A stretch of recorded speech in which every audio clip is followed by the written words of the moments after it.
Hey everyone, we are still talking about Moses and the Israelites and their journey.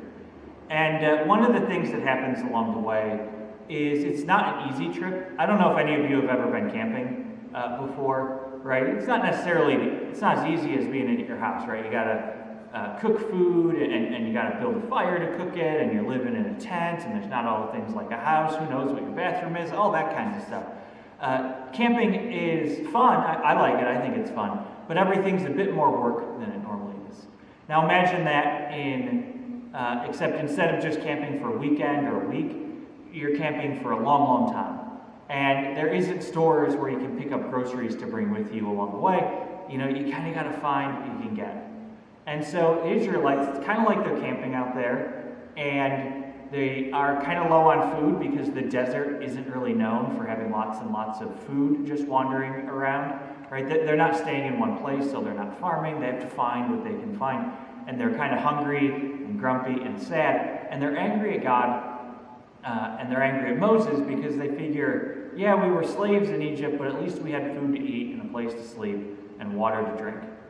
And so God takes care of them. He sends manna, which is kind of like bread, and it says that they wake up and they find this bread laid out around, and they're encouraged to just take what they can for that day and not store any up, because God wants to see that they trust that God will keep providing for them and that there will be more stuff the next morning too. And so it's kind of a little bit of a challenge and a test and asking the people of Israel, the Jewish people, to have trust in God. Now, it's maybe a story that's a little hard for us to think about because, for the most part, I'm guessing that there hasn't been too many options and times where food is hard to come by. For instance, and you might know this, am someone that really likes snacks and actually get weird snacks delivered. So I thought maybe for today I would try one of those weird snacks while we're talking about manna from heaven and God providing food and see what it is. This is, I think it's from Ukraine, which is a country in Europe by Russia. And this is I'm not entirely sure. It's golden potato chips with the flavor of wasabi. Except like I'm used to chips being in a bag, but these are this like silver wrapper tube thing. We'll see if these are any good. But while I'm eating these, it kind of reminds us that in our world and in our lives, we have a lot, right? We have a lot of food. So much food that I can, go on the internet and have a box from Ukraine delivered that brings weird wasabi chips. All right, so these might be hardish to tell. These are kind of like a Pringle, except they're long, like a ruler. These are actually broken in half, but I think they'd be like a ruler, like this. And they have a disturbing green color on them, which is the color of wasabi, but it just makes it look like something that's been sitting in the cupboard for too long. Okay. This is a horseradish flavored Pringles potato chip.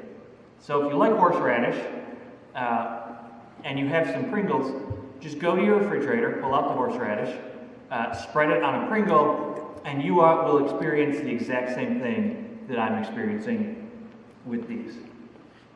And while you're enjoying your homemade horseradish Pringle, I want you to think about the fact that there are people in this world that don't have enough.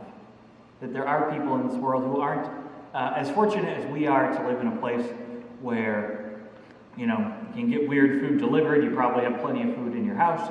I bet many of you could probably make a horseradish flavored potato chip just with things laying around your house if you really wanted to.